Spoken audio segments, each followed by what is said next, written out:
Hey, shalom, guys, and welcome to Wisdom in Torah Ministries. I'm always happy to be here with you. And again, we're catching up with Professor Chavalas. He is in California right now. He's visiting his mom and his family out there with his wife. And he still wants to be involved, sharing and, doing stuff with us. So I'm really happy that he is still willing to meet. And by the way, he's just driving me nuts with all the resources that I have to read to try to get ready for our class. And today is kind of interesting because he selects the topics, and we're trying to basically learn about ancient Near East, specifically Mesopotamia. That's his specialty, although he talks about all kinds of other stuff. And I think it's important that for the audience to consider that when we look into scripture, and he gave me just a detail right before we started, how we can, archaeology has actually validated a particular person in the Bible that is connected contemporary with David, right, Professor? Absolutely. And this is one of the things that I'm really motivated and I'm really excited about learning more and adding to what I've learned from resources that are credible, resources that are validated from people who actually know what they're doing. So I'm learning quite a lot. Professor, how are you? I'm doing well, and I'm really sorry. I forgot to move that book up there. It's not the 2024 Man, Dodgers, 21. at Uh, least you didn't wear the Dodger hat today. You're well, making, I you was know, looking for a book on the Yankee one, but it was actually done in papyrus, and it was so long ago. well, And didn't you tell me that your granddaughter wanted to buy your hat? well, not only that, I didn't send you the video. She's sent about a 5-second video. Well, she didn't, but my wife did, where she says, Papa, go Yankees, go Yankees, go Yankees. That's a girl after my own heart. I retort to that is go Yankees to AAA. Oh, that's terrible. Hey, by the way, put up your camera just a little bit. Okay. Uh, is that better? That's it. There you go. All right, Professor. So let us get into the topic. As we know, you gave me some homework. I was looking into the temple at Ain Dara, in which I have this particular resource, which is really good, by the way. It's from the Bible Lands Museum in Jerusalem. That's where I got it from the Biblical Archaeological Society. And this one is about something that they found. By the way, my teacher, Joseph Good, he's been doing research on this. And they believe that this was the entry of the door, and they're doing the research, and he found some evidence that more than likely this was the entrance of the Nicanor Gate, the Eastern Gate. Quite interesting. He was telling me about it the other day for about an hour and a half. Man, I'm so blessed to have people like you to really study and search things out. So in the book of Ezekiel, just for the audience to get an idea what we're trying to do here, he's going to talk about structures and everything dealing with temples in Mesopotamia. Okay. And for me, it's interesting because I'm a temple researcher. That's really what I love doing. Ancient Near East is my next passion. And I found that they perfectly connect with one another. When I began to study the temple with Joseph Good, and then I began to look into ancient Near East, and I saw how temples were so important. And I like, for example, I was talking to Professor right before we went on, and I mentioned to him about the motif of a king building a temple after a major victory, which he mentioned is the more like Ugarit, more like the Canaanite motif, and we Yeah. see that in Exodus 15. But in Ezekiel 43, Professor, we see something quite interesting, if I may read it. In Ezekiel 43, let me get the verse here, and I think it was going to connect quite well with what we're trying to do today, because many people object to a temple building in the future. I know people have different opinions. You and I never really talked about that before. I'm sure that we may have differences, and that's fine. But it's quite interesting that in Ezekiel, see, let me get out of here. In Ezekiel 43, if we go specifically about what the text is telling us, something very interesting information, Professor, that it talks about to understand what it says here, and you go to, man, I can find anything today. Ezekiel 43, verses 1 through 6, specifically more so in verse 6.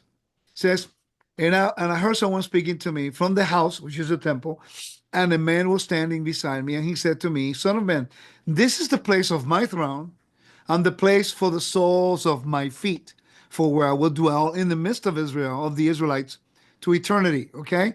So, quite interesting.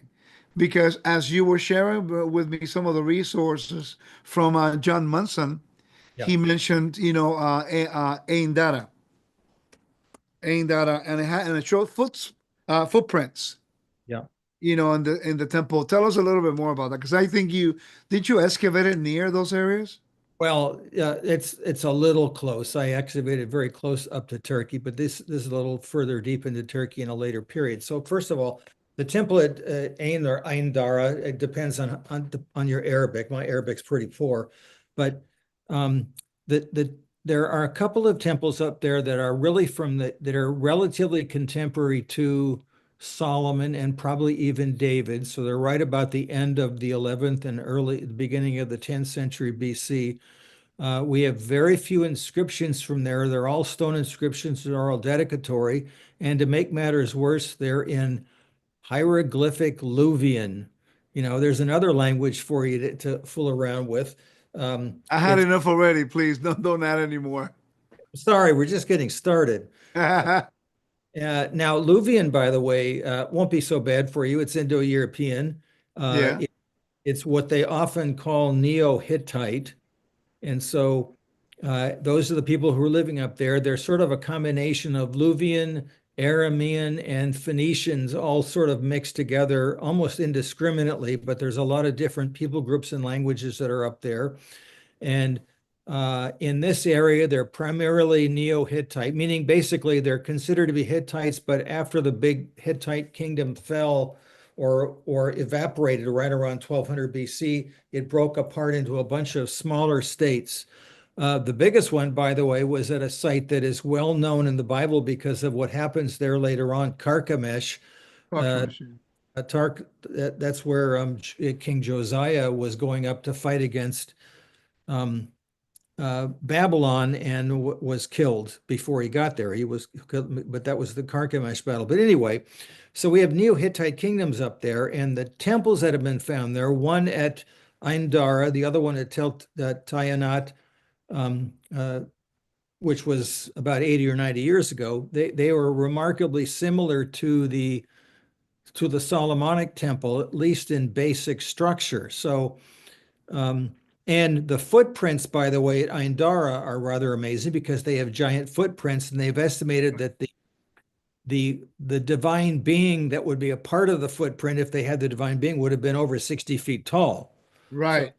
just gigantic footprints. And of course, you're right. This is sort of reminiscent of Ezekiel talking about the Shekinah glory, and the soles of God's feet. And of course, when we have other places in the Psalms where it talks about, heaven and earth and God's footstool, yeah, there you go. So Aindara, you can see Aindara, and just south of it, just south of Alalak is Tayanat.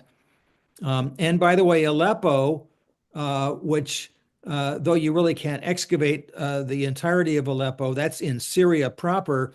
That's where a temple of the storm god was found, where the uh, the benefactor of the temple was a king by the name of Ta'ita. Uh, it's Luvian, and the top part is evidently a grammatical particle. I don't know Luvian. Oh, I just know it's Indo-European.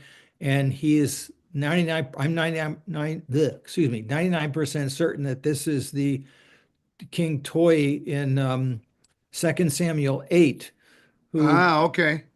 after David um, defeated the Arameans, Toy was so happy about it, um, he sent his son to give David gifts. Yeah. Now, now some people have argued that David's not a historical person. My retort to that would be, I think Toy would be really mad if he found out that he had sent a bunch of gifts to a fictitious king. Yeah, that's true. So, and by the way, it's sort of an anecdotal piece of information in Second Samuel. It's like, why do I need to know this? Well, actually, it shows that David has been blessed by God, even from an international standpoint. Kings from all over the world are recognizing him, as authoritative. The fact that this king is mentioned in an inscription is really cool. And like I think I told you before we get started, he's one of the earliest individuals. In fact, he might be the earliest person in the Bible who is mentioned in an extra biblical source. Wow, that's cool. So this is how archaeology really helps validate the Bible, although we know the Bible's true, but there's so many people trying to minimize God and the existence of God that it's nice to see this type of evidence. As you see on the screen, I don't know if you can see it. Can you see it? Oh yeah, I can see it. Yeah, you see the footprints there. And I find it fascinating, specifically in light of Ezekiel 43. So what I like about this, okay, nothing that I don't like pagan temples, but what I like about this is it gives us an insight into the language that the Bible is written and the narrative is written in the real world. So Right. to the Israelis, to the Israelites, that would have made perfect sense because they would have understood that the belief in the ancient world was that the gods would dwell amongst them. Yes. But um, so I think it's so cool because Ezekiel talks about the soles of my feet in regards to God resting. I mean, I think they would have known what that meant. Oh yeah. In fact, that's obviously that's for Ezekiel. That's a metaphor, and maybe at some other point we can talk about that whole issue with Ezekiel and the temple. I'm not dogmatic about it, but I've got questions that I can't answer, and but that's another story. I mean, frankly, if we go off on a tangent, the whole time we ever talk is one big tangent anyway, and so. Um, so I thought it would be interesting to look at a temple that I helped excavate Okay. um, at Terca. And so, and Terca is an old Babylonian period site on the Euphrates River. And I think I might have mentioned it briefly before. And so this is going to combine archaeology and other things. And so this was an article out of Biblical Archaeologist, which was renamed Near Eastern Archaeology. So this was, I think, 1996. And so we did So, find it there. so you Uh, wrote, let me go. So you guys, you go to, this is the article that Professor wrote by yes, Mark Chavalas. Is the article you did on Turkey and the Kingdom of Cana? yes. And Hana was well, it's the name of the kingdom. Turka was the primary city there. Hana, Okay. the name of the kingdom, and it's also a tribal affiliation. And these guys are Amorites, by the way. Yeah. So they're writing in Akkadian. The texts that we found are in Akkadian. These are Amorites. The mound, by the way, is pretty much that oval shape that you can see in the middle. There's a park on top that we can't excavate. The Euphrates is on the right to you. And the cliff Yeah. mark there is actually because of the Euphrates sloshing back and forth, and they ate.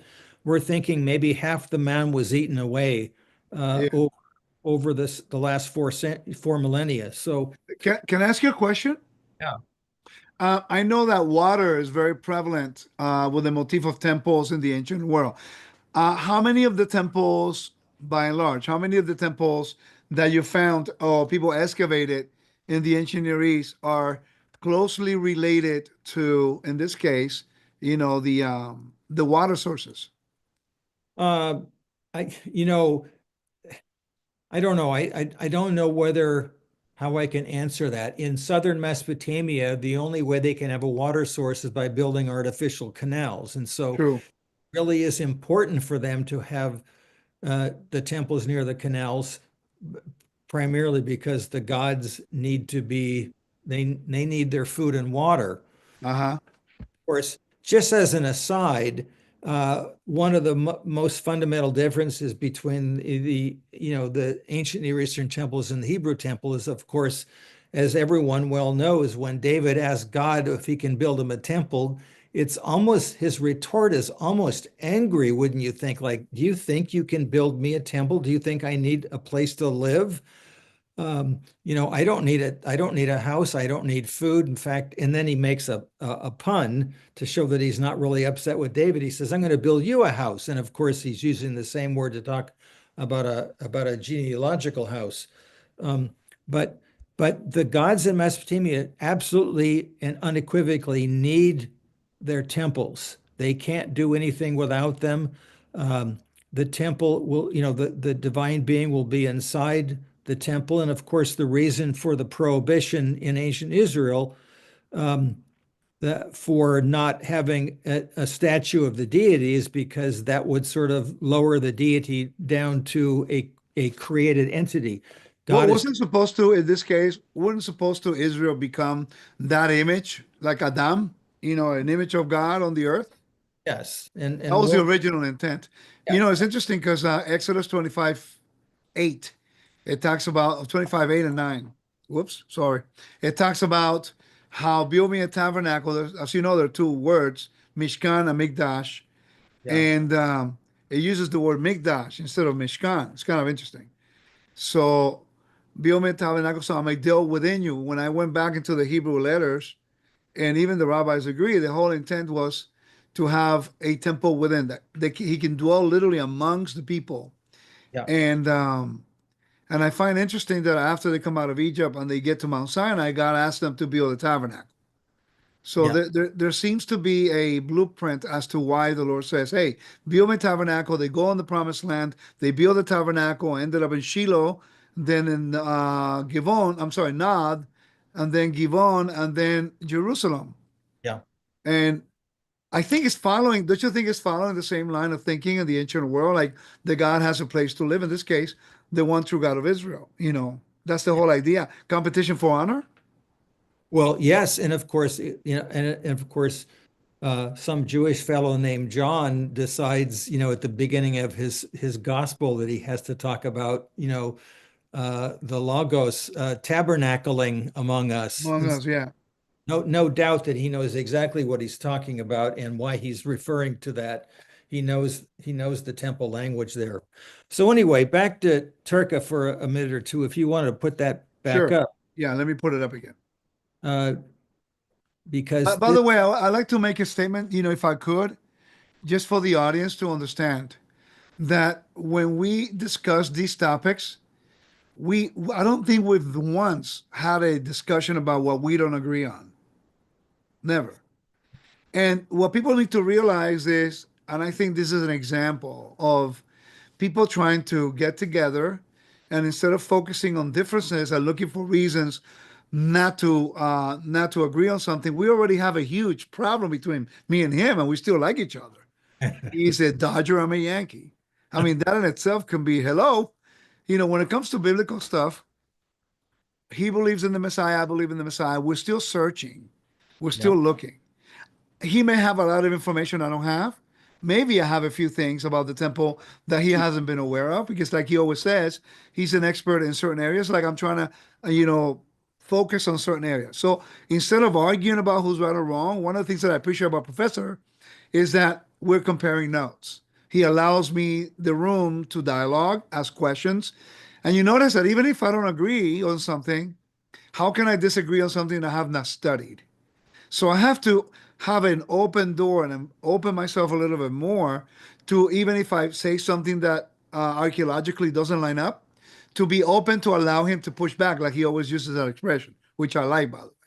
So I want the audience to understand that just because I'm not getting into a debate with you about something that I may disagree with you or vice versa, that's not the intent of the class. It's so that we can learn to expand our understanding of biblical principles and engineering. Just I'll make that because there's always people who say, well, you didn't say something. How come you didn't say this? The point is about exchange. It's not about a debate. It's two different things. So I really appreciate you for willingness to sit and talk and focusing on growing and learning, together. And I love that about what we do. So thank you for doing that. Now continue. I just want to make that disclaimer. pleasure. And I really have no problem with being right about everything. I know, except for the Dodgers, but keep going. Now, and by the way, the other thing is, I think it really would be good and healthy for everyone to hear us when we discuss things that we might uh, have good disagreements about, because even then we're going to be able to learn. I've got a lot to learn about the temple, and I've got lots of questions about Ezekiel. So maybe in the future we can be doing stuff on that, so I can go back home and lick my wounds and say, all right, I think I learned something, because the whole point is to further knowledge. It's not to puff each of us up. Well, yeah, I agree with 100%. Unfortunately, people want to argue about some things Yeah. that they think they know. It's like I'm pretty sure when you started on this, you were very dogmatic about certain things, and then really quickly you realize, wait a second, I didn't know this, or this. I need to adjust to the information. And I'm blessed. I have an amazing teacher for the temple, and Yeah. he's recognized in Israel as one of the authorities. I want to meet that guy one of these days. So we're I'm going to. telling you, you will. He's an incredible human being. More so, he's a very humble human being. I really respect him a great deal. And and I think when we compare certain things, for example, in the church system, they don't believe that there will be a temple. And we can argue and discuss about it, but it's interesting that when we look at the text and you go back to Ezekiel, there's certain things that I think if we compare notes and exchange, I'm going to add a lot more to what I already know. Maybe I could, add something to what you already know. And now we're building each other up. But religious people, sometimes they're more worried about that we fit in their box instead of trying to learn how to please God with all the information available. And the answer usually, let's say if you and I disagree with each other about something, we're going to find out it's not you're right and I'm wrong. It's probably somewhere in between where, oh, we're going to lean closer to this right now. My first thought about Ezekiel, by the way, is my question is, I wonder whether this is cosmic geography. And I don't know what the answer is, but that's an Yeah. open we can discuss at some point. So Well, but I'll tell you one thing, I'm looking forward to that conversation yeah, because I've because got thoughts about that too. yeah, let's go back to you have some good information. I don't want to derail you here, but All right, so back to Turka, where at least I remember where I was and that I worked there. So this is ancient Turka, the site itself. If we go down, like I said, this is 18th century BC, 1700s. It's actually about a generation or two after Hammurabi, if somebody wants a nice little connection. So if we get to about page 95 or so, it talks about the temple that we excavated. Um, so there we go, almost here. By the way, those are jewels that were found. Okay, here, this is the one that's good. So this is the temple complex that we excavated over a couple seasons. The temple proper is the long, elongated, rectangular part right here. The entry here, you would go in and it's sort of a bent axis, as they call it. By the way, I'm not really an architecture person, so this is going to be pretty uh, uh, elementary, but you would go in and about halfway in, you would turn around with your head and you'd be able to see the statue of the deity in the far left corner. That's right where here. the Holy of Holies would be in there, by the way. Yeah, got it. A percentage of times that excavators have ever found an actual statue in the Holy of Holies is like 1 in a million, Yeah. because of course, um, here's and I'll tell you why in a minute. So the statue would be there, and we found about 7,000 beads that were dedicatory right in the Holy of Holies there. The building, the room right next to it is the priestly quarter where the priest would go in with his vestments and take care of things. If you notice in the central room, the cella, there's a tiny little oval shape there. That was a tiny little trap door, evidently, and so the priest could go in and out from the temple into the administrative area, which Oh, right here. There's a little door right here. and that was closed off in a later edition of the temple. By the way, we found three rebuildings of the temple, by the way, so it always has to be on the same spot, just like the Hebrew temple. These temples, in fact, at the city of Eridu, they found over 20 uh, rebuildings of temples over a 3,000-year period. So there must be something. So this is sacred space Oh, for. let's talk about that. Yeah. Let's talk a little bit about that. Okay. So, sacred space, in my opinion, is what really explains the role of the garden, the Yeah, role of the land of Israel, the role of the temple. And unfortunately, it's an area that it's been studied, but within the Christian and even the people that I deal with, Torah believers, it's not really studied. And as you know, sacred space was a huge motif in the ancient world. absolutely. And so, and and of course, the whole issue of the garden there is that, and when I sent you Steger's article, both of us had not read it for a long time. Yeah, That's a really, really great article talking about Jerusalem and Eden and the whole concept of correct. space and a garden and all that. But And they have you have was it Ashur Banipal who built a garden? Asher Nasrpal, sorry, There you two guys. two different guys. Yeah, Asher Nasrpal builds a garden, Yeah. uh, Oh, this and is and then the Persians build gardens just like that. And of course, the Persian word for garden is paradisos, yeah. uh, the word paradise from. But as there it is right here. It's actually showing it. The garden of Sargon the second too. Yep. Dor Shahrukim is actually quoting the book that you sent me, Botha and Flandin. Oh yeah, Yeah, this is, I don't know if you can see it, but you can look it up on the internet, by the way. right. The garden motif. And as you know, the book of and the gar in Jerusalem and the Kidron Valley, there were gardens right in this area over here in the Kidron Valley. Jeremiah calls it the King's Gardens, the Right. royal gardens, which is very important, by the way. There was a pharaoh, a few pharaohs, but there was a woman, I forgot her name, who Hatshepsut. that one. I found it in Michael Morales' book, Cult and Cosmos. They used to transplant trees Yeah.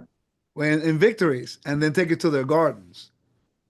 See, I That know some explain, Egypt once in a while. yeah, and they did that also in the ancient Near East. I mean, that's something what very much practice. Did you ever find any information on that in temples? Did they have a garden near that temple at all? We haven't found anything like a garden, and I think perhaps it's because this particular temple is right in the middle of a public area, and so and like I said, there's a street right Yeah. Let across me from and let me private go house. back. Let me go back to it so people can see it Um, right here. So, and hopefully, can you further see the cursor? Yes, I can. So I'm sure everybody else can. So that's a private street that we found. These are private houses over here. There's either one or two fragments of houses, and then here's the cliff where we're not in the center. We're not on the edge of the mountain. We're probably closer to the center. By the way, the name of the goddess of this temple is Ninkarak. She's the goddess of healing. She's a relatively minor goddess. She's not the primary goddess of the city, by the way. The primary god of the city is one that Bible students will know quite well. It's Dagon or Dagon. Um, But can I ask you a question about Dagon? yeah, Was it a grain god or a fish god? Because yes. As both. Okay, gotcha. Got the answer. far as we know, yes. Both. Yeah, because some people saying that it's not a fish god, but it comes from the root word dag, which is fish. Well, I don't know whether it's really hard to say. It probably is a West Semitic term. I have not looked up the etymology, but it's certainly a much older word than biblical Hebrew. Got And it. and so if they have that word, it's one of those loan words Yeah, got it. So the consensus is that it could be the fish god or the grain god. well, he's depicted with the head of a fish, but he's often associated with grain also. So I think that there obviously it's something with fertility, um, and other things. The fact that he's got a fish head, um, I'm now thinking out loud. He could very well be related to the Mesopotamian connection with the Anunnaki and other uh, heroic uh, deities and other heavenly beings. But that's another story. I don't. Maybe I That, should set up but before. you but that's a story that everyone wants to know. Oh, I know, I know. We can do Anunnaki one of these days because You I know know. that's gonna be like the biggest show program we've ever done. Anunnaki. Yeah.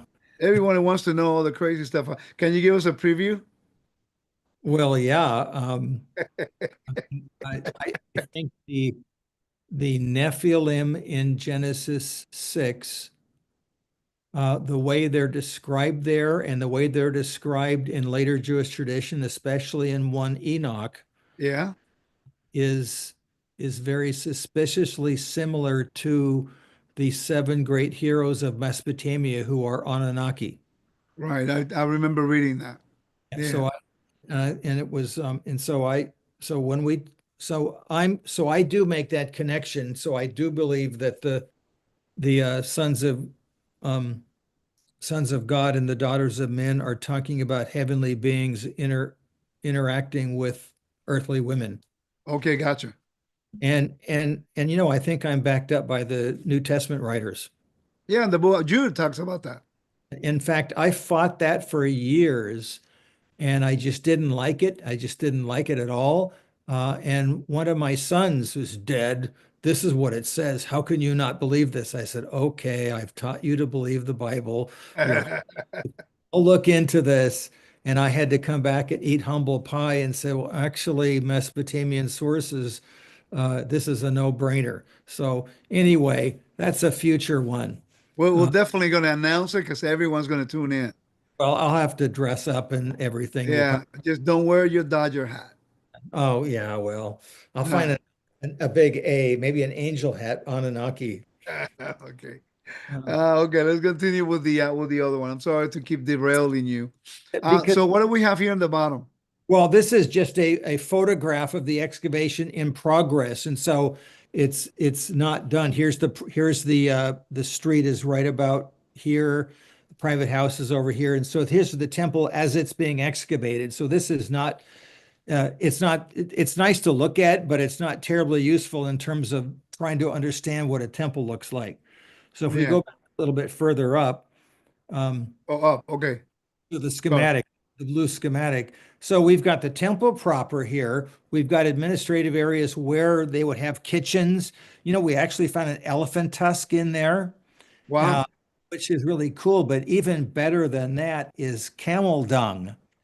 And and why that is so cool is because everybody has been harping on the fact that, oh, camels couldn't be described in Genesis. It's much too early. They didn't have camels there yet. That started with the greatest biblical scholar of the 20th century, W.F. Albright, was convinced that camels were anachronistic. Well, you can't have camel poop in a Genesis period temple unless there's a camel hanging Right. around. That's true. And I wrote an article on that too that maybe we can talk about, but that'll probably be less valued than the good old Anunnaki. But Uh, yeah, yeah, camel poop or Anunnaki. I think Anunnaki will win overall. But it's interesting how archaeology now they find something and they can show through all the testing more or less what time frame where it came from. You mentioned about cafeterias. Is that what you were saying? Like well, kitchen? the kitchens, yes, where they prepare the food for the divine being. Okay. Did you guys find anything that would seem to be like a cafeteria per se? No, not really a cafeteria. Just these are just administrative. I mean, they're auxiliary rooms serving the temple, and Got so it. food preparation and other things like that. And so it was sort of a weird place to excavate. We have found, all sorts of, I mean, obviously you don't find you would find nuts and seeds, no dairy products, obviously. But like I said, if you find an elephant tusk, that's pretty cool. I have no idea why an elephant tusk would be in there. I sure hope they didn't have an elephant wandering around. That's Uh, funny. Okay, you mentioned something about dairy. Tell me a little bit about that real quick before we well, continue. you You're can't saying find, a lot of cool stuff that I have questions about.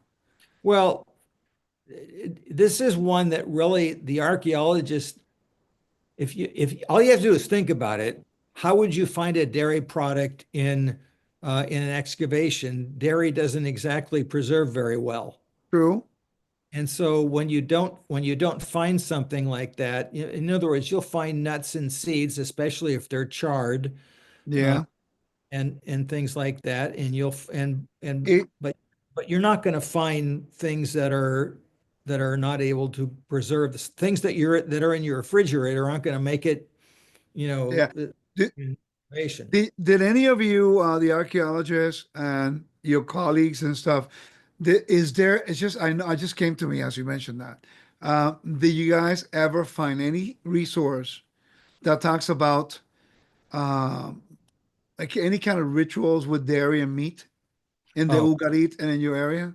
yeah. In our area, by the way, we don't have any ritual texts from Turkey, but here's the other problem about ritual texts. Um, At Ugarit, there are not really any ritual texts. There are mythological texts that sometimes address Uh, ritual. Now, we right. talked about Imar before. There Yeah. are actually ritual texts at Imar telling the priest how to do a particular service, and how to do a particular ritual. And so those are really, really important at MR. And so Dan Fleming, who I think I mentioned before, he's written a couple books on some of these MR rituals. And as a Bible believing Christian, he's really, he's just on top of the things. And he's also a really great guy, but that's another story. So um, the in Mesopotamia, most of our religious rituals are found, uh, are copied down in the late Hellenistic period. It doesn't mean that they don't go back to earlier periods. It just means that the best copies we have are written during the Greek occupation, Yeah. when scribes, when Akkadian is no longer being used as a spoken language, and the scribes are still writing in this because it's kind of like being a medieval scribe using Latin. Let's say in the late Middle Ages, you're still going to use it because that's what we've always used, even if nobody, speaks it any longer. Now they're speaking all the vernacular languages like, Spanish and Italian and French, etc. Um, and so they're really busily writing these things down, because if they don't, it's all going to be forgotten. And so we have a lot of these rituals, especially at the city of Uruk, biblical Erech. Um, and like I said, they're very, very late period, but they talk about rituals. The problem is that when we're up on the upper Euphrates where Turkey is, it seems to be a slightly different world. It's kind of like a different cultural area. And so near the nearby city of Mari, which I think I've addressed briefly, which had been destroyed by this time, uh, 20,000 texts and fragments were found there. A lot of them are ritual texts or letters that talk about rituals. And so, in fact, the Mari talks about rituals that are um, shockingly similar to Genesis 15, where you cut up an animal. In the Usually, pieces. Yeah. Yeah. interesting, at Mari, they cut up a donkey or a horse. Some Right. There was uh, one king. There was one king. Maybe, hopefully, I got this story right. There was one king who was going to war. I can't remember his name. And the vassal did not want to because he didn't want to lose his son because he was getting ready to die, for what I read. And I think it was McCarthy who wrote about this. I can't remember. And, probably, huh? probably. Yeah. And he sent the word to the king saying, "Hey, I don't want to lose my son. I'm going to die. I don't want him to die, whatever." So supposedly the king took, I think it was a donkey or some animal, cut it into pieces, and made this whole army walk through it and told them, "If you don't come defend me, this is what's going to happen to you." Exactly what Genesis 15 is about. That was a serious treaty format type Yeah. of oath and commitment. Yeah, and you think about it, who walks through it, the treaty in Genesis 15? The Lord did. Yeah. God did. And so, and of course it's sort of, I mean, that's so bizarre to the human mind. That whole thing there in Genesis 15. We got to talk about that someday. It's And so yeah, by the way, that's why Paul is always alluding to it in all his writing, because when you go to grant covenants, we're going yeah. to cover about grants, right? One of these Today or days. no? Yeah, one Oh, of these yeah, soon. one of these days. But when you read Galatians and Ephesians and stuff like that, Paul really makes a big point about talking about Genesis 15 and quoting Abraham because that particular unconditional grant Yeah. guarantees the inheritance and descendants. Yeah. And that's really interesting. So Paul is really following a line where everybody would have known what that event happened in Genesis 15 because they lived in the Middle East. Yeah. Paul seems to have been a pretty good Bible scholar. That's all I can say. He was, I think he was okay. Yeah. Yeah. Like maybe number one. He was pretty good. I know one better though. Yeah. Well, I think yeah. the Messiah did a better job. But anyway, that we all know that's true. Yeah. That's not fair. But anyway. I know that's not. It's like you talking about a Dodger hitter, and then I throw in, like Babe Ruth and Mickey Mantle. Yeah. Uh, Or the great Dodger Roberto Clemente. Uh, oh, the one that could have been a Dodger, but you guys didn't get him. I yeah, and got I found a photograph of him with a Montreal uniform on, minor leagues and it says Brooklyn Dodgers. It's a baseball card. I'll have to show it to you. you. That's crazy. Yeah, I don't think that's a rare card. But I it's have only never seen that. I'll show it. I just Googled it and it came right up. So anyway, Wow. anyway. All right. We're getting So away from it, but let's go back to what you were talking to us about. I'm sorry I keep derailing you, but it's interesting. Every time you mention something, it brings something up. So no, but that's what happens. And so the average size temple. Now the next question that I might have is that who gets to go into the temple? Anybody might be able to be a temple personnel and does food processing, but you can't get into the temple unless you are a temple official. And who's a temple official? A type of priest that can go in there, maybe an incantation priest, and definitely a dream interpreter can go in there, but none of us. So if you're the average Turkaite and you want to see the goddess Ninkarak, you've got to wait till she leaves the temple. How often does that happen? Maybe once a year. Yeah. Or not be out of town. So I Um, have a so I have a question yeah. based on what you just said. If not everybody can be in that temple, and you talk about somebody who can does divination or a someone who interprets dreams.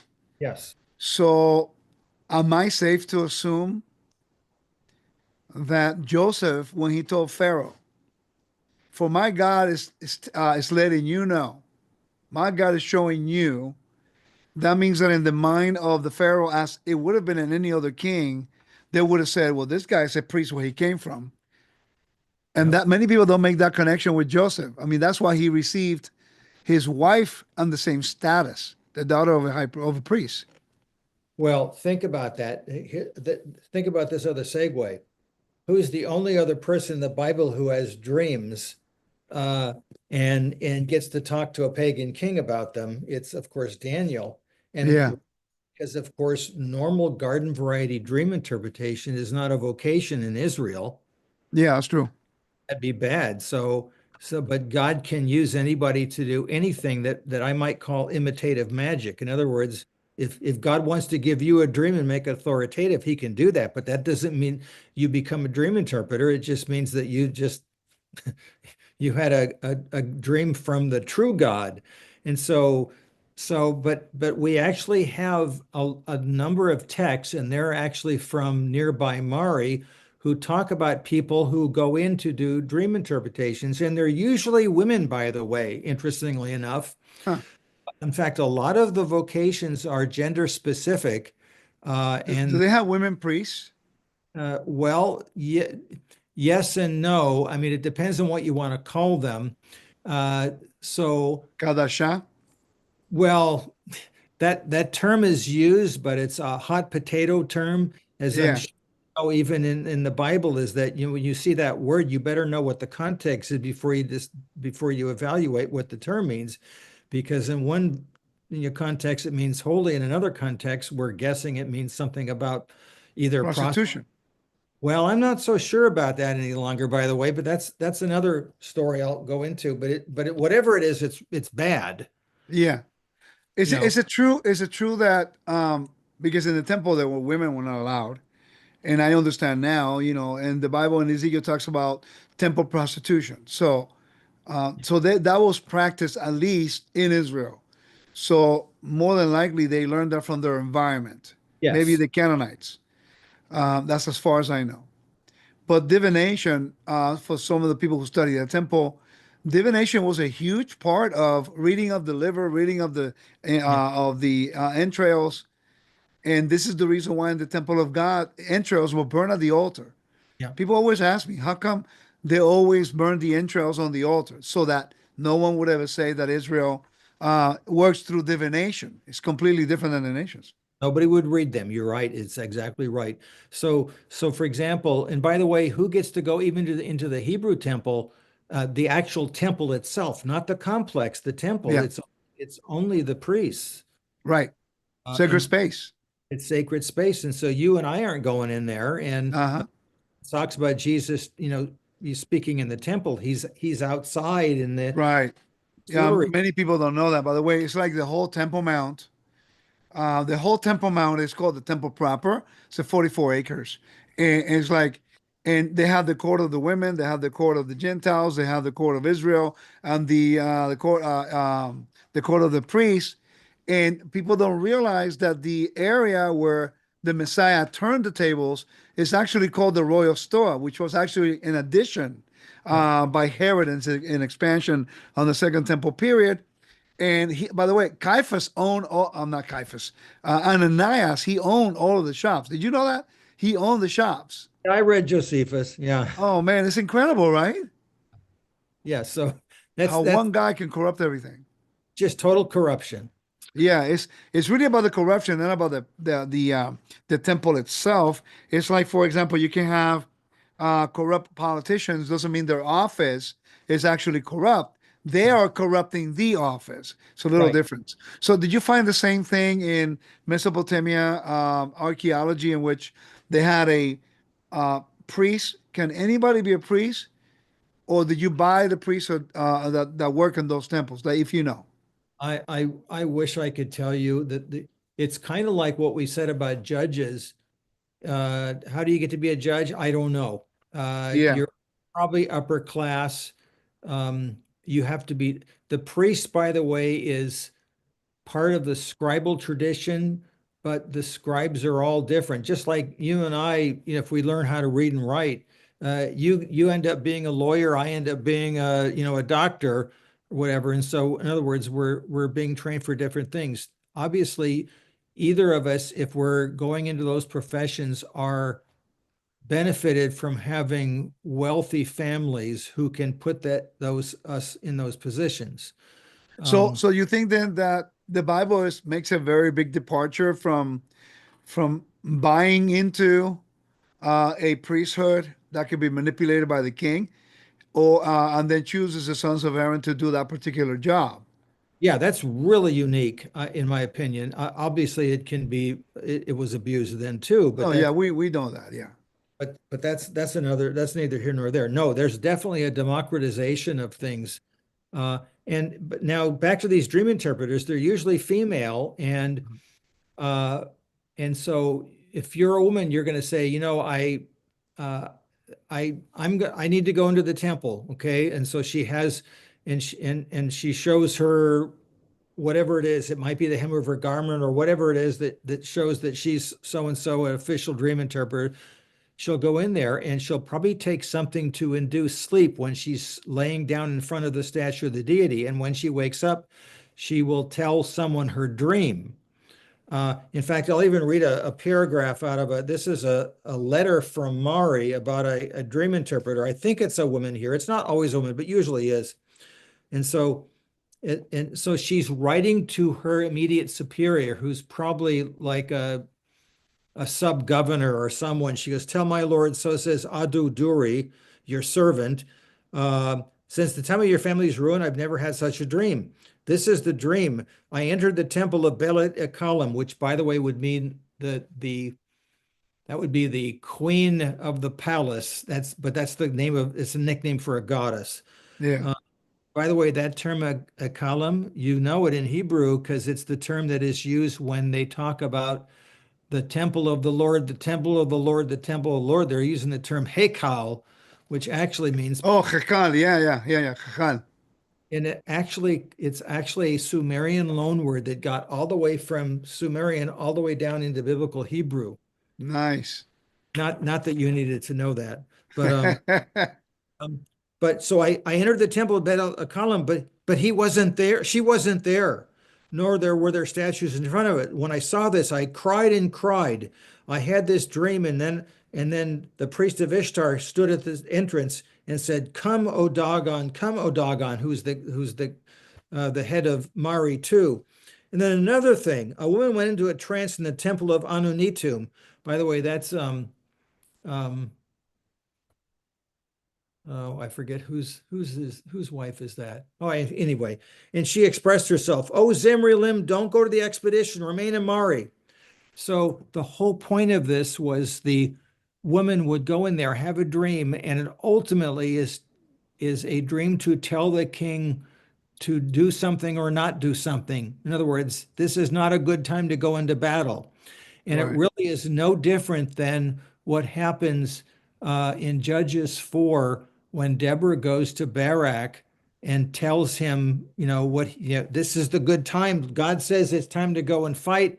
And he says, "Hey, I need a second opinion. In fact, are you going to go with me? Because if you're not going with me, I'm not going." And so by the way, he was doing the typical thing, testing his source, but of course he got taken to the woodshed for that.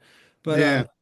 but here, and so the ultimate reason for this is political, and it really is no different than a somebody going to Ahab or to an Aramean king or somewhere and basically giving them a political statement. Isaiah, of course, was a priestly prophet. Why does Amos say he's not a prophet? What he means is, I'm not a professional prophet. I'm not operating for the government. Uh, and But so the weren't the priests like mediators, and also they were like royal messengers? Yeah, They well, were yeah, really, be both. yeah, they In did both. And there's prophecy, by the way, I've noticed, Professor, that in the Bible, by and large, the majority of the prophets were priests. Some of yeah, them we cannot trace them, but the majority of them were priests, and it makes sense because that was their job to mediate in between, God and the king. And another thing is, in prophecy, many people don't make. That's why every time says I'm a prophet, and the first thing I'm looking at is who is he going to talk to, yeah. because in the biblical narrative, please corroborate this if you could, that the prophets will go to the king first before they went to the people. Depending on, you see, the prophet who's working for the government, he absolutely would do that. Right, that's what I'm saying. So in the Bible, the prophets will go directly to the king first because the king is working for God. Unless the kingdom doesn't want to listen anymore, and then he sends them to speak to the people for judgment. But by Yeah, and large, in Israel, you see the king being spoken to, like Nathan, yeah. the prophet going to him. Because these are matters of, like you said, politics. People don't look at the Bible as a political book, by the way. Sad, but it's very political. They don't see it. I mean, it's part of earthly life. In fact, the temple itself in the ancient Near East was not simply a religious building; it was a building for everything. And so you went there for Yeah, economic needs, uh, tourism, anything. The temple complex is where you send your taxes, everything. and so it's got everything there. Yeah, you It's go. it's actually the center of your identity. Yes, exactly Uh, right. I remember when I did a class, I was doing a temple course, and I told the people, "You destroy the temple, you basically destroy their honor and everything." And I always wondered, why did the people just gave up in a war? I always found it kind of interesting, especially when the 10 tribes were taken north to Assyria. I'm wondering, why are these people stop fighting? Just like in Babylon, they stopped fighting. And the destruction of the temple is always paramount for that to happen. So when you go to Greece and you see the same thing, you go to Rome or you go to all the ancient Near East, destroying, people don't realize that the destruction of the temple was so psychologically defeating to the whole morale of everyone. Your God is not strong enough to defend you against them. No longer have a back. No longer have a place to worship. You no longer have an identity. You no longer have a job because Israel was full of entrepreneurs. Everything worked on working people to make the temple work. And it's interesting that I always notice too that a few things occurred when the temple was destroyed. The people will either try to abuse the women so that future generations will not get honor, and they'll go into captivity willingly. And I always say, well, how come they're not fighting? Because their God was destroyed. Well, you're exactly right. And you think about it. Well, I give you a sports analogy. Uh, It'd be the Minnesota Vikings on Monday night. The quarterback got sacked 9 times. They just sort of gave up against my LA Rams. oh, And so I wait had, a minute. Wait a minute. Your LA Rams? You see, eventually we will find something in common. All right. well, I like you again. well, there you go. At least I figured you'd find something of benefit Something. since you're from there. I Uh, know, right? anyway, so rumor has it they left for 20 years and came back. But anyway, back to this. Think about the Bible. Here you are, you're a Jew living during the time of Nebuchadnezzar. How are you going to understand the whole destruction of your city and temple and etc., except for what Jeremiah says? This happened not because God is weak, it happened because of you, and you ignored the Right. law. And so, since you ignored the law, the only thing you're going to have left is the law. Right. And so what happened afterwards? They became a people of the book, as the phrase is.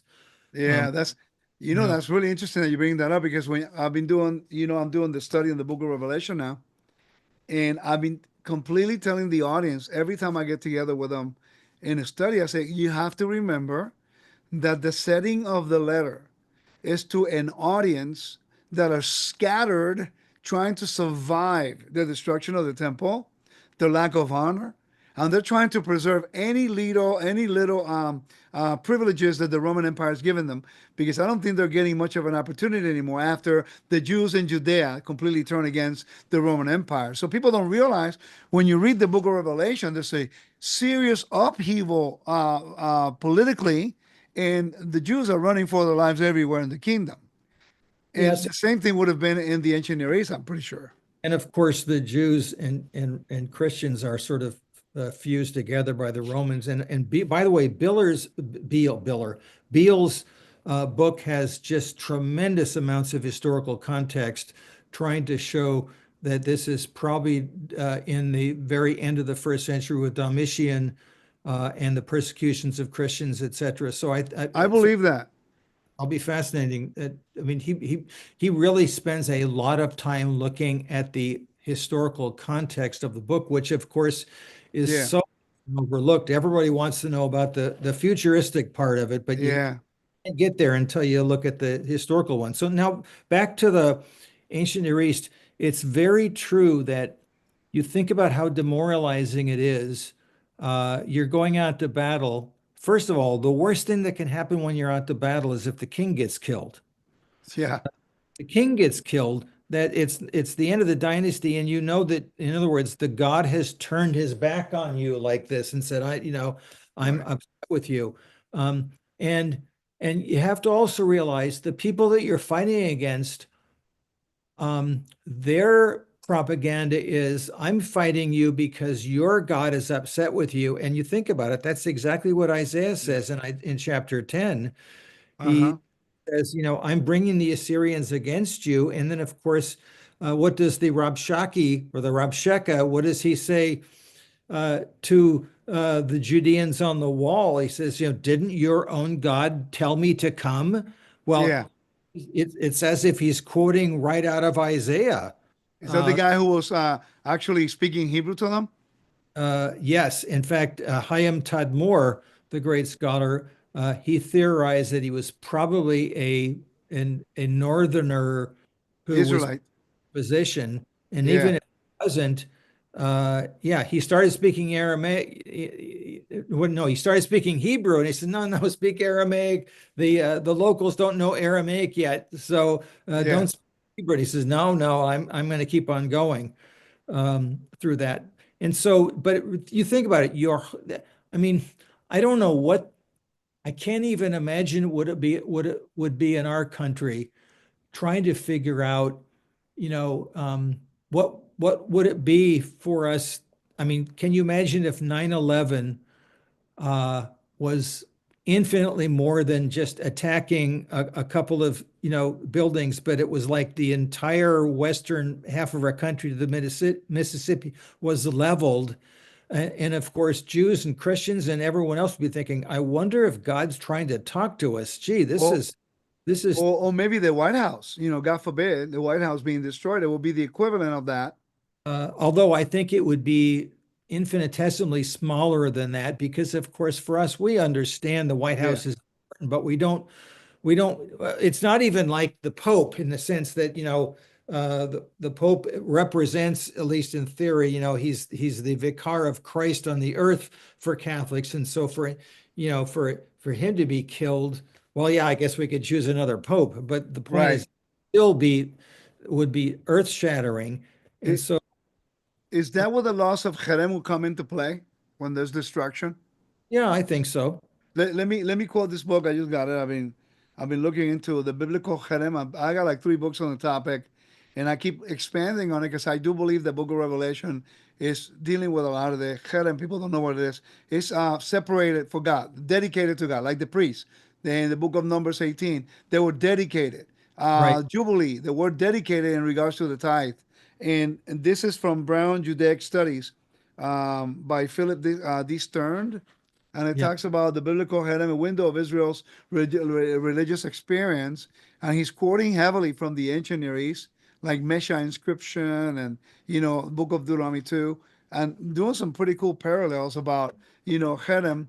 And would you agree then that in the Bible we see that perspective of destruction, and you would have seen that in the ancient Near East? I mean, because destroying somebody's temple, they would have thought like, wow, our God has abandoned us. We have no identity.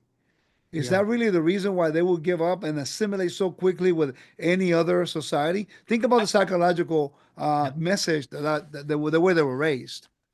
Well, I mean, yes. I mean, can you imagine? I mean, this is all theoretical, but here we are sitting, and after a while, I basically show you that everything that you've believed in the past 50 years of your life is false. Yeah, And I proved it, and you're sitting there saying, "Oh my goodness, what do I do now?" I mean, you wouldn't be worth anything. You couldn't, you probably couldn't even, brush your teeth. You yeah, know, anything else, you'd be so wiped out. And now, of course, this is all theoretical, but the point is, if you had unspeakable tragedy happen to you, either in your family or in your extended family or in your group, the emotional devastation would be incomprehensible. There, and so yeah, you would have no reason to go on. And by the way, I would typically not want to go into another city and destroy somebody's temple because I know that that God is the God of that city. And so my argument would be if I'm a conqueror, I'm going to come in, I'm going to conquer your city. I'm going to be really nice to your temple and your priests because uh, I'm going to argue that your God wants me to come. In other words, your God has jurisdiction in that area. I'm going to come in and do this. And so it's actually really odd that Nebuchadnezzar comes in and destroys the Hebrew temple, because as a good pagan, he would have believed that the temple was simply another, in other words, Yahweh was simply one God amongst many, and that was his jurisdiction. And so it's really very, very rare that somebody comes in and destroys somebody else's temple. They might take the God out and say the God needs to be refurbished, and then we're going to put right. him. But And you don't. you know what I found in regards to that? I asked the same question, and at the same time that they were under a suzerain like Nebuchadnezzar, the king went to try to do a covenant with the Egyptians. Right. And remember, in the Exodus narrative, you're not supposed to go back the way to Egypt. Yeah. And I think that was a huge affront. Not only, and you can attest to this, if you come into a covenant as a suzerain vassal treaty, the way they would, you have to swear by the name of your God. And Yeah. if you do not uphold the rules of that oath, of that commitment and covenant, that will bring shame to the God that you took the oath. Could it be possible that maybe that's the motivation of the destruction? God actually and push Nebuchadnezzar based on also the breaking of the oath by the king of Israel at the time, trying to go underhand and go to the Egyptians. Could Well, that be it's possible? part of that. Legal? Although I think it's a lot bigger than that. I think it's because they ignored the law Yeah. Well, and yeah. did all those wrong things. But yes, that's one of the things. Although you think about it, Nebuchadnezzar's angry. And of course, this Sennacherib is the same way. He's angry at Hezekiah because he thinks he's broken his oath. Although, from a power politics standpoint, it would be like somebody coming into your room and there's eight of them together, and Yeah. there's buddy, we want you to do such and such, and she, well, I don't want to do it. Well, we're going to make it worth your while. We're the Yeah. mafia. And Got so, it. you basically sign an agreement, but it's under duress, you know. I understand. Uh, But you're right. I think the transgression of the law was basically the catalyst for God trying to preserve His honor and His name. By the way, Yeah, um, so yeah. so continue That's to the only tell. reason, simple, I'm by sorry. the way. I'm going to interrupt for a second. That's the only Yes. reason you think about it. When God is telling David about the temple, and then he tells Solomon to build it, he says he's doing it for his name. Right. Because I don't need the temple. I don't need this building. This will be our sacred space, so you can come and meet me here. Well, And isn't that the reason why God got upset with in the Tower of Babel and their ziggurat because they yeah, wanted to go up to God and make themselves renowned, and then you have that left turn going to Abraham says, "And I'll make you a great name." You it's, know, it's no coincidence that that happens immediately after. The writer's pretty smart. Like, let's see, we're going to put these two together. That's pretty dramatic. so By ziggurats, we've never found a temple tower up top, but they must have been little tiny shrines up there where right. Is it true they put a chair there because the guy will come down and sit on it? That's what I read in an article. We're not sure, but you have that. yeah, Yeah. but it's quite interesting because when you read the Torah and the prophets, the whole theme of making my name great. Yeah. So even the Messiah said, "I come to do your will to make your name great." To make your name. Um, Anything else? How much more time do you have? I'm always very sensitive to your time. Yes. Let's 5 to 7 minutes or so. Perfect. Is there anything else you want to talk about that you find of interest? Mm, Yeah, yeah. I guess I want to re-emphasize the fact that in Mesopotamian or in ancient Near Eastern temples, the divine being needs to be clothed, he needs to be fed and watered. Uh, so, in other words, he really needs these things. And so it might look similar to the Hebrew temple, the fact that only temple personnel can go in there. And so on the outside, as I've said with everything else, it superficially looks the same in Israel. Yeah, Meaning behind it is extremely deep. I'm going to refer you to, I think I sent you the PDF file of Bucciolati's book, One on High. This was probably early on. He's yeah, got one little chapter on the temple, and I would encourage you to read it. It's only about 5 or 6 pages, where it's profound the way he tries to show the fundamental difference between Israel and the nations in terms of how they understand their relationship between themselves and the divine. And it turns itself on its head. The divine in Israel, as we well know, doesn't need anything from us right.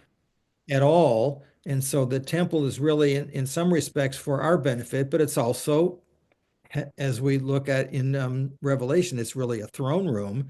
And You know what's interesting, if I may add something to that. Um, I asked the same question because when you study ancient Near East, you'd be hard pressed to say, "Wait a minute, there's so many similarities. What are the differences?" yeah, And I struggled with that for about a month. I'm thinking, "Wait a minute, everything seems to be the same. They got priests, we got priests. They got sacrifice, we got sacrifice. They have a intersanctum, we have an inner sanctum. They have, and I'm thinking, especially when you read, I forgot his name, about the Hittite ritual and then the Akidu ritual of Mesopotamia. It's like, oh my Lord, it looks just like the Chata'at, the sin offering from the Hittite temples, look very similar to the sin offerings from the temple. So then I asked a different question. How is it different? And then I found that the contrast is apotropaic worship or the underworld deities versus life in the temple. So I'm thinking, okay, so no wonder there was silence in the temple. No wonder they were burned on the entrails on the altar. So no one can say they're reading the liver. Yep. No wonder they would eat outside of the sacred area in a sacred place adjacent to the temple, but never in the Holy of Holies, never in the holy place, never in the area of the priest. And more importantly, they would never slaughter the animals on the altar. They did it north of the altar. Very important detail. And I found that the differences are huge if you pay attention to how they did it in Mesopotamia or Ugarit or Egypt or the Hittites. But when we don't read it, we don't never know the differences. And it's really quite amazing when you understand it. Also explains some of those things, like this random thing. Why can't you, what do you do with the entrails? Why don't they explain it to us? Because it's so obvious to anybody living at that time. So I'm going to encourage you, when you have nothing to do, maybe for night reading, is take up the Bucciolati PDF file. That book is so profound because like I think I told you, he started out raised. I don't know if he actually was going to study the priesthood, but he certainly did biblical studies. He ventured into Mesopotamia, and so he's really got one foot in both. And so he's trying to understand the basic nature difference between Mesopotamian and Israelite religion, and he looks at it just like what you said. The outer extremities all look alike, but when you start scratching the surface, they are as different as white is from black. Completely. Just the They, fact that you have to abstain from any corpse impurity in itself, yeah.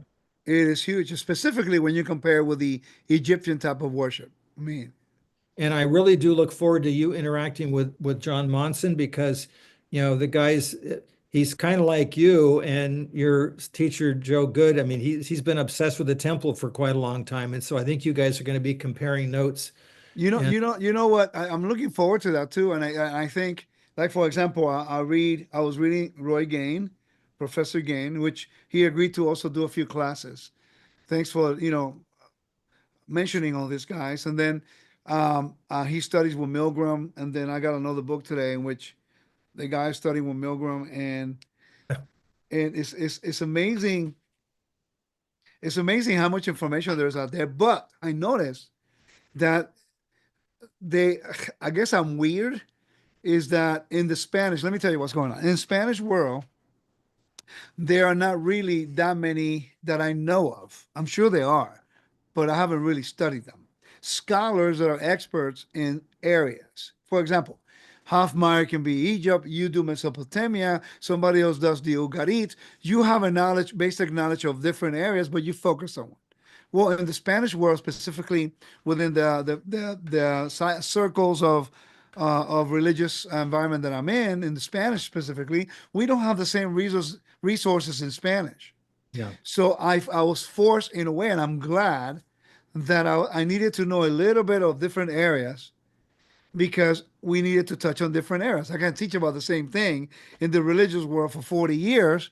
You can in a university, but the religious people are very demanding. You yep, know, they want the next big thing. So yep, you'll see when I talk about Anunnaki, we're going to have the biggest audience ever. Okay. And so in a way, I was blessed by that because then I have to study a little bit about archaeology, a little bit about ancient Near East, Mesopotamia. And then I began to connect the different things. yep, And I mean, I'm blessed because Joe actually, and my teacher Joseph Good, he was really good at always telling me just keep an open mind to look into, just like you are, to look into other areas to connect it. And one of the things that drives me crazy about him, but it's the same is the same thing that I need to learn. And Roy Gain mentioned it, and I think you alluded to. We have to pay attention to the text, Yeah. and really take it slow, right? Exactly. Um, by the way, I'm in many respects sort of a generalist too, because my minor areas were Greece and Rome, and so Nice. I and when I got to Wisconsin, our bread and butter was teaching world history, and so I had to know Yeah. everything that ever happened as if you could, but I would specialize in certain areas, and so um, I'll And just that's keep. really cool, by the way, because it really opens our understanding that, man, what makes sense to us now is not going to make sense to us later. One final question, if I may. I know you have to go. I have a comment, but afterwards. But go. Let me make the comment No, first. go ahead, make the comment. Alluded to this before, but there actually are some brilliant Spanish speaking writers. They usually write in English. And I think I mentioned a couple of their names. The best one is probably Gonzalo Rubio. He Yeah, usually, Gonzalo Rubio. but uh, but absolutely brilliant Mesopotamian scholar who's dabbled in biblical stuff too. But anything he writes, he's written some articles in Spanish. And so I think for a Spanish speaking audience, they would be happy. And the greatest of all of them was Miguel Seville. He's passed away by now in his 90s. He was the greatest Sumerian scholar. I think they're both from, I don't know whether they just studied in Barcelona, and so Yeah, they're from Spain. probably Catalan, Yeah, but what was his name? Miguel what? Seville, Civil, like Oh, civilian. sí, sí, Seville. And there are Okay. names that are biblical scholars, and let me think of them, and I'll send you a couple of them because I Yeah. with some. Um, so they're out there. The problem is, of course, they know that if they want to get noticed, they have to write in English. Because Yeah, I mean, I'm because blessed that I can speak both languages. So, you I'm really excited to see what's going to happen here in the future. yeah. All right. So what's your question before I run off? The question was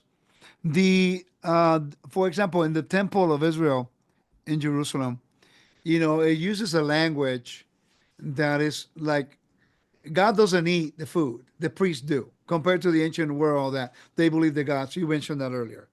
But what I find really interesting is the connection that the Lord is trying to convey to the audience. It says, and if you bring the offering, it'll be a smoke sweet unto my nostrils. And I Right. love that language. Did you find that language in some of the ancient manuscripts too, in regards to, Um, uh, this is going to sound really funny. It's the reverse of what you would expect, but there's a whole lot more anthropomorphism in Israel. In other words, there's a lot more describing God in human-like terms than there is in Mesopotamia. And you would think it would be the other way around because right? they're so terrified of it. But if you read the Bible, I mean, God walks in the garden. What does that Yeah, mean? You know, right. the rabbis came up with the idea that God can manifest himself in human terms, and of course the incarnation and all that later on.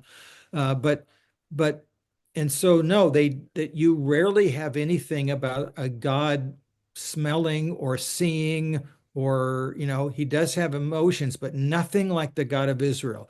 Because of course the God of Israel has human, I mean, you think of Hosea 11, God, he gets so upset. It says his innards start, turning The around, entrails are turning. Yeah, my interests are yearn for you.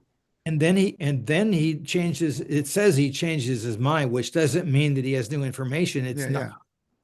there, which means he has this profound, uh, uh, to me, it's this profound emotional experience where he says, I'm going to give you mercy, even though you don't deserve it. Well, that's the whole point of mercy. Um, Well, that was a huge contrast between the like the mysteries, right? As you studied some Roman and Greek, and also Egyptian, right? They had the mysteries, and people were afraid of the gods. They didn't know how to deal with them, so they brought the offerings to appease them because they yeah. were afraid that if they sent sickness or demons to attack them. And the contrast of the temple, how God says, I love the last verse and the first verse of Leviticus because in that last verse of Exodus, I'm sorry, when in chapter 40, that the presence of God, the kavod, comes on the tabernacle, and then the priest cannot officiate because of the presence, right? And then immediately in Leviticus 1:1, God says, and tell and the Lord spoke to Moses saying, speak to the children of Israel and tell them, if you want to bring a donation, you do it this way, this way, this way, this way.